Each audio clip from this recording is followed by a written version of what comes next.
या देशामध्ये असणारे तुमच्या आणि माझ्यासारखे असणारे मानवतावादी जे लोक आहेत ते ज्यावेळी तळागाळामध्ये जातात आणि त्यांचे अश्रू पुसण्याचा प्रयत्न करतात, खऱ्या अर्थानं सन्मानित झालेल्यांपेक्षाही तुम्ही जास्त सन्मानित आहेत असं मी या ठिकाणी बोलतो. बोलण्यासारखं भरपूर आहे. आजची समाज व्यवस्था जर आपण पाहिली तर पूर्वी आई आणि वडिलांना फार आदराचं स्थान असायचं. देवी देवता भगवान आणि भगवंत ही त्यांच्यानंतरची असायची. पण आजच्या समाजाचा जर विचार जर केला तर घरातूनच समाजकारण संपलेलं आहे.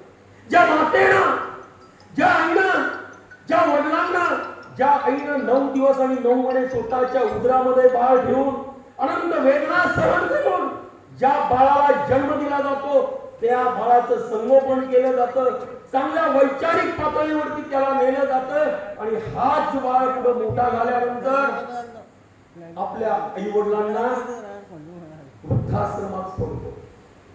म्हणजे खऱ्या अर्थानं जर चांगला विचार केला, समाजामध्ये आजची परिस्थिती जर पाहिली तर खऱ्या अर्थानं घरामधूनच समाजकारण संपलेलं आहे.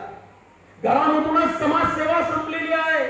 हा विचार आपण कधी करणार आहोत. आणि म्हणून सर्व समाजसेवकांना माझी एक विनंती असेल की वैचारिक पातळीवरती आता समाजसेवा करण्याची वेळ आलेली आहे.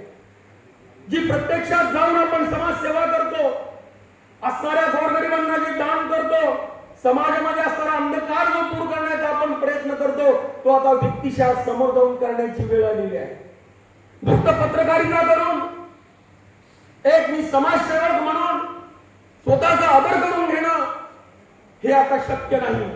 आजची परिस्थिती जर आपण पाहिली ती परकीयांचं आक्रमण जवळ आलेलं आहे आणि या परकीयांच्या आक्रमणाच्या वेळी खऱ्या अर्थानं संधी साधूपणा बाहेर देश करणार आहेत.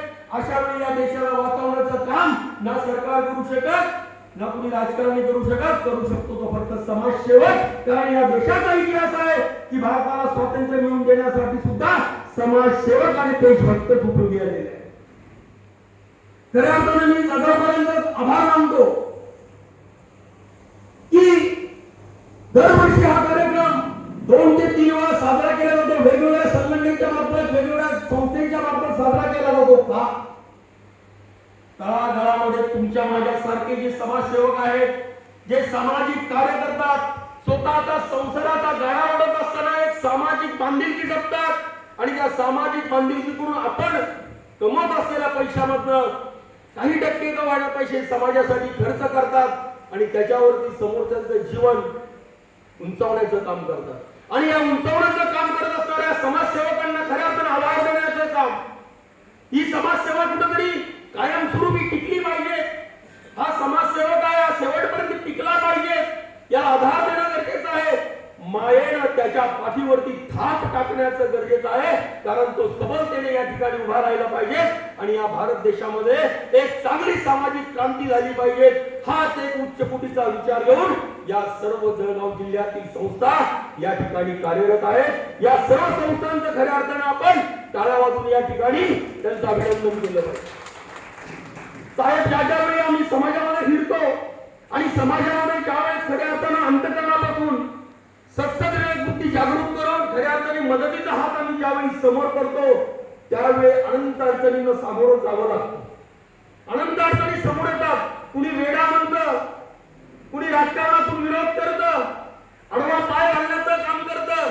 पण माझा असणारा हा स्वाभिमानी बलवत्तर असणारा हा समोरचा जो समाजसेवक आहे तो ताट मानाने आणि दडा छातीने त्या ठिकाणी काम करतो आणि समाजाने त्यावेळेस त्याला जवळ करण्याचं काम करतो.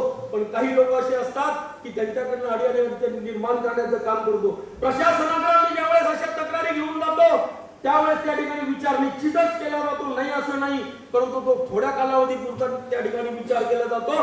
म्हणून खऱ्या अर्थाने असे असणारे जे सामाजिक बांधिलकी जपणारे जे लोक आहेत यासाठी सुद्धा प्रशासनाने एक वेगळं कक्ष निर्माण करण्याचं गरजेचं आहे की जेणेकरून त्यांना काम करण्यामध्ये काहीतरी कुठेतरी ध्येयवादी बनवण्यासाठी त्यांना त्याचा उपयोग झाला पाहिजे.